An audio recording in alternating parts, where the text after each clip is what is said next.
Sup fellas, welcome to my Russian story. Even being originally from Russia, from this beautiful and enormous in all senses country, it still surprises me, and sometimes it really makes me feel like, what the fuck? One of the things that really made me feel in the same way happened this morning. Just look at this. Alright, so what's going on this video? According to the news, I'm gonna read what happened exactly there. It is said, so State Duma Deputy Dmitry Ionin, State Duma means like a Russian federal parliament, made an automatic shooting in a residential area of the city of Kamyshlov-Sverdlovsk region. So after the video with his shooting appeared on the network, so Ionin changed his mind and said that it was not him who made these shots, but that was his friend using a toy machine gun. And alright, so here we stop, alright? That might be true, okay? Imagine somebody came close to the window, started shooting somebody with the gun on the hand, and decided to use, I don't know, some neural network in order to add some kind of gunfire, some gun shooting sounds on it, so to make it more realistic, and after that just upload it to the internet, okay? So yeah, that's might be true, okay? So I believe it, it's okay, everything could be possible nowadays, so real fake video, possible, okay, no problem. But at least don't point me right now with your AK-47, alright? So I agree, as said. But let's continue reading this shit. So, but then again, he changed his mind, this State Duma deputy, he changed his mind and admitted guilt. So according to him, the machine gun was non-fighting, so it means that there wasn't real bullets in it. So the hype helped it create a federal resonance on the subject of the cooperation of the public interest holders with the local prosecutor. Say what? Okay, let's read it again. So federal resonance on the subject of the cooperation with the public interest holders with the local prosecutor. Okay, so just let it go, and that's okay. So anyway, after watching this news, we can conclude just two important things. So the first one, you can shoot everywhere, alright? So you can just go outside to the street, to the residential area, or whatever you want, and shoot there, alright? No problem. The second one, and this is the most important, from now you can't say that law in Russia doesn't really work. Actually it works. It works. It says in the news it works, because that's how the deputy immunity, as it said, yeah, immunity, not immunity, deputy immunity really works. So he went outside, he shot from his gun, nobody arrested him, as it should be. As it should be. So this is the real deputy immunity. Perfect. Immunity, not deputy immunity, deputy immunity. Great, that's great. So the law works and everything is fine. So perfect. But please, could you just don't point on me your AK-47? I admit it, okay? Thank you. Alright, so the next Russian fairy tale story. Alright, you have to look to the picture, alright?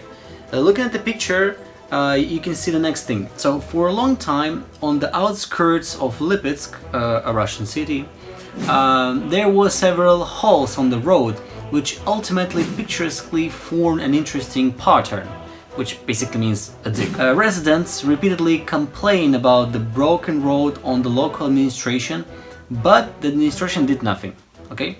Therefore, people went to extreme measures and wrote Putin Hui law. I mean, in this case, Hui means in Russian dick, and Huilo means a dickhead. So near the pits. Surprisingly, the next day the road was put in order, so basically repaired. This is what the power of the life-giving road does, okay? But looking at the picture again, it doesn't shows any big difference between what happened before and what was before and what happened after that. So anyway, it reminds me a similar situation that happened this winter, or maybe last winter anyway, in Russia. In one of the cities there was a little bit problem with the snow. I mean, as you know, Russia is a snowy country, so each winter community facilities always collapsed because they can't remove a big amount of snow from the cities, from the streets. So they didn't want to actually clean the streets of the snow drifts. So some guys, some good guys, decided to solve this problem in the next way. So they just took graffiti spray and wrote on one of the biggest snow drifts a surname Navalny. And after that, after the community facilities saw that, they removed immediately the whole snow around this area, including this snow drift with the surname Navalny.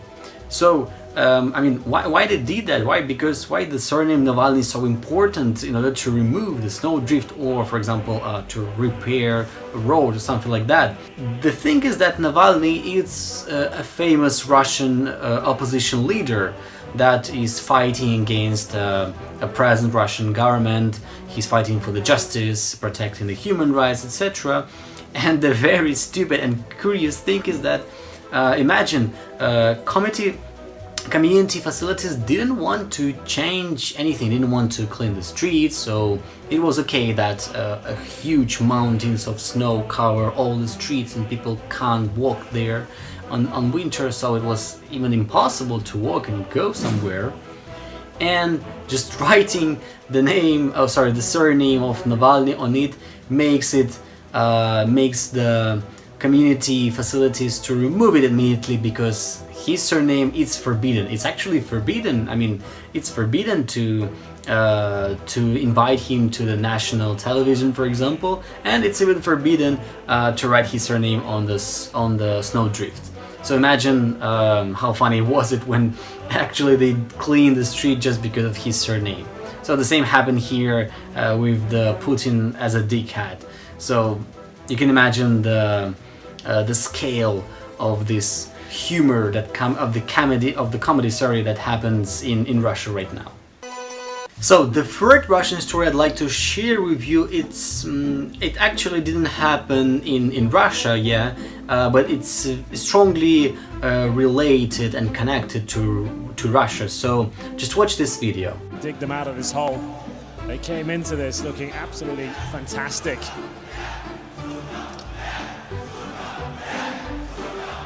That's a new one. They're preparing for when Chad loses. They're gonna have to yell out some sort of Suka BLYAT, Suka BLYAT. Magnificent, awesome. It's really make me feel well when they say that. I mean, culturally speaking, and in the terms of globalization, this is an important thing. This is how foreigners can learn, can recognize the Russian culture. Okay, I can understand perfectly that it's not a good way, because these are swear words that they used. But this claim is actually something that made interest in the future these guys to learn Russian, to learn Russian culture. Of course, I know that we must teach them some Tolstoy, some Pushkin, some Dostoevsky, and things like that. But come on, guys, this is the 21st century. For young guys like this, as you saw in the video, this is Anna Karenina. It's not important. This is the past, basically.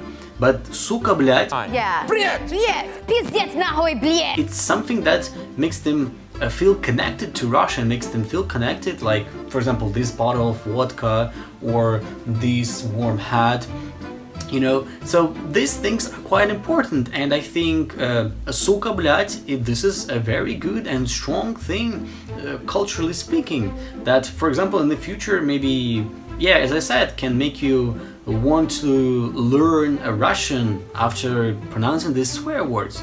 So I hope, guys, that you like this video, and enjoyed what I told you today, a free fairy tale Russian stories. So hope you enjoy it, and no, I'm sure that you enjoy it. I'm sure that you enjoyed this channel, enjoyed this video, and hope to see you on the next day. Bye bye.